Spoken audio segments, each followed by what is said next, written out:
we handle players who are elite players on our team, and how can we prepare them perhaps to be better in these situations, is to learn the effect that their shift can have on the next shift. So what responsibility do you have as a player for the people coming on after you? One of the things that drives me crazy, and you see this all the time, is like, player comes on the ice, they do, there's a couple of chances in both ends. They're an elite player. They finally get some traction in the offensive zone. There's a couple of shots that happen, then they lose the puck, and the other team breaks out. So what do? They just go to the bench, and the other team, the other line has to go on now, chasing a rush back into the defensive zone, and they're going to have to start in the defensive zone. Meanwhile, we had full control in the offensive zone. And you see this now happening more and more at a lot of levels, where there's a value of the possession change. People are valuing the possession change. So if I got a kid who's better than everybody in the league, he's just an elite player growing up, this could be a situation, an opportunity from a coaching perspective, to get him to learn how, hey, listen, like, you can also stack the deck in the favor of the next group, and you have a responsibility to create possession changes. So it's not good enough that you're generating these chances. You now have to get control of the puck, and you have to initiate a change while we still have the puck. That's a way of transferring the value that player has on their shifts as it relates to the impact on the rest of the team, which may turn shorten their shifts, or if it doesn't shorten their shift, it at least there's an impression that I'm going to do something to improve the situation or leave the ice in a better place than when I got it, by getting you set up in the offensive zone with possession of the puck, which in my mind, that's the best change. The best change is not a dump and change. That doesn't help me at all. The responsibility of you is to get the puck in the offensive zone and initiate a change while we still have the puck. So when our next line comes out here, you have given them an opportunity against maybe a line that's now a little bit tired. And now our next line comes out fresh, and they have a great opportunity to be able to do it. I don't think we talk enough about what your shift, the relationship between your shift and the next guy's shift, and what impact that has. We don't talk enough about that. And so a lot of times you'll see that shift I was talking about. Hey, we've Who been has out here for who 50 has seconds. control of that? Who has control of that? I think the coach has control of that. Yeah, that's And precisely it. And I'm saying, if Sam Steele, and I look at all the superstar players, and you've got a couple on your team, if they don't make good judgments in terms of what you're saying, and as a coach, they could stay out there half tired and probably score for you. But that balance between how long is too long and managing your ice and buying into the importance of the team first, that's going to win the Stanley Cup. but if my player is out there, and let's say it's like a bantam player, and Yeah. he's clearly one of the better players in the league.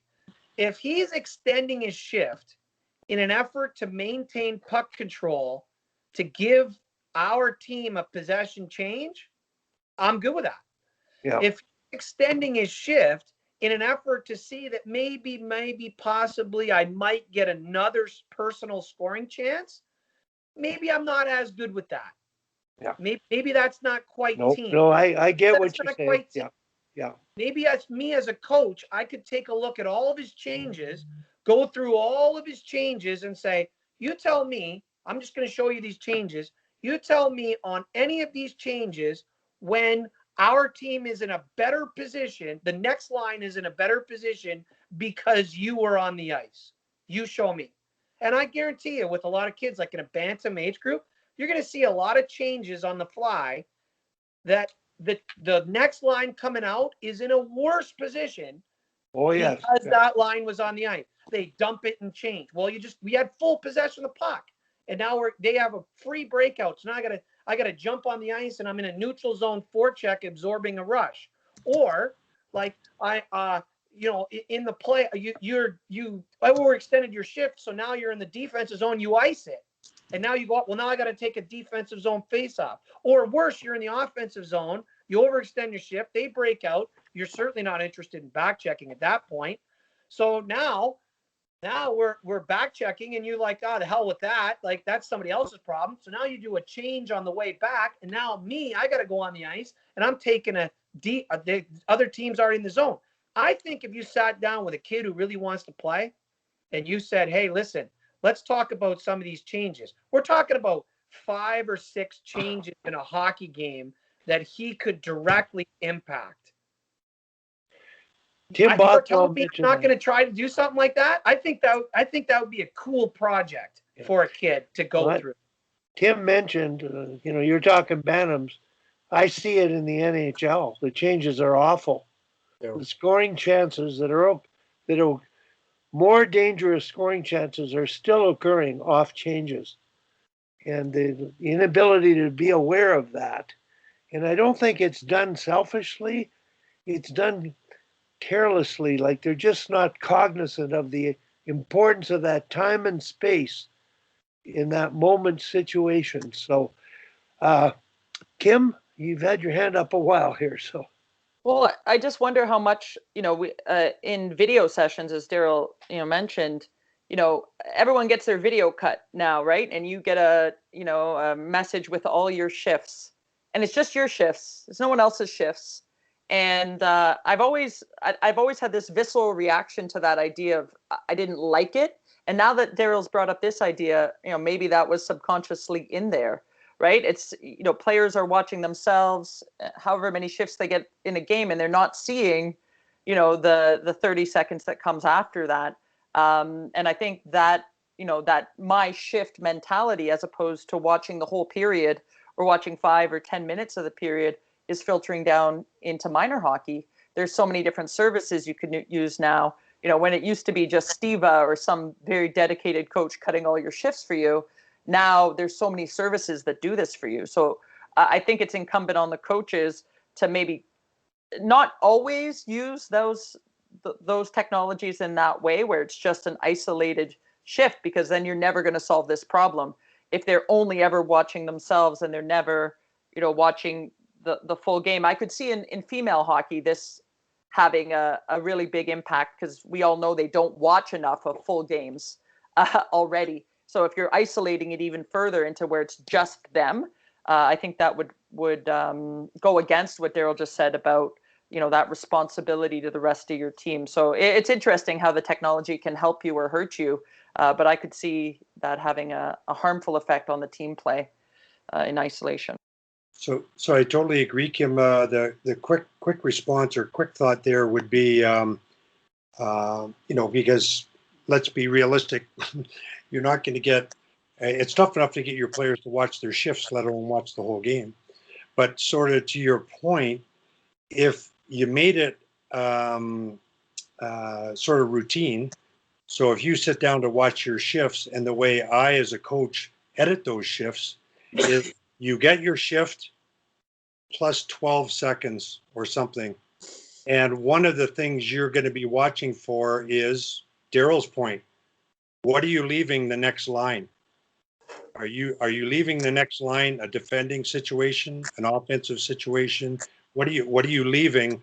That's as Darryl points out, it's an important part of the evaluation. As I mentioned, it drives me to distraction how often you see it in the NHL games. And the Flames, I'm going to say, you could go back, and if they were better at changing this year, they might be in the playoffs as we speak. They've given up so many goals with just horrendous changes, from the overextension of shifts to sniffing for that extra goal, or just the inability to manage their time effectively on the ice. It's a big thing, and it was one of the first things we attacked with the Danish team. Is effort level was obviously number one, but a big part of that is shift length and managing your ice properly. And Darryl, I love your term, and we're going to use it, is your responsibility to the next shift. Just like as a puck carrier, your prime responsibility, in Wally's old words, is to keep the play going for your team, make a good decision so you can keep the puck. As a group, your unit of 5 on the ice is responsible for kind of keeping the play going for us as a team in that way. So I love that terminology. Definitely going to steal it and use it because I think it's really effective. Instead of just talking about, hey, we got to make good changes. It gives some ownership for the players. It encourages them to take ownership. I want to leave whoever's coming after me a good situation. Really like it. So what about you take that same kid, and I'm talking about some bantam kid who's trying to figure all this out, and you pull him in, and you have six line changes that happened on the fly, in which he was coming on the ice, he or she was coming on the ice, and say, let's take a look at these shifts, and there's going to be the same problems that he's encountered or she's encountering when they're going on this. So I have 12 of these little line change examples from the game before, 6 of them in which they're coming on the ice and 6 of them in which you're leaving the ice. And the only grading I'm trying to look at is what is the conditions of the ice here when you're getting it, and what are the conditions when you leave? And we all talk about culture. We talk about culture till it's of nausea. I think that this is a culture piece for your team. How are you leaving the ice? Here you are, you're a skilled player. You're one of the best players in the league. How nice would it be when you come on the ice that you're given the puck? Your group just gives you the puck and now you can start on offense. How come you have to go off of, defensive zone faceoffs? We're dumping and changing. Now you got to go get the puck back. How nice would it be for you to come on the ice and your team gives you the puck and off you go? That would be nice, wouldn't it? Yeah, it'd be really nice. Yeah, well, what about on the way back now? Let's watch the 6 on the way back when you're leaving the ice. It might be a situation here, son, where you give or you get what you give. If you're not given anything here, which I'm watching you exit the ice, you're not given some really good conditions. Maybe if you started giving some conditions, now you're getting conditions. Culturally, our team is interested in what's going on with how I'm getting the ice and how I'm leaving it. I don't know if there's many more powerful ways to talk about improving my shift or what I'm actually doing on my shift and impact in the game than something like that. I think it's a cool concept to discuss with your team.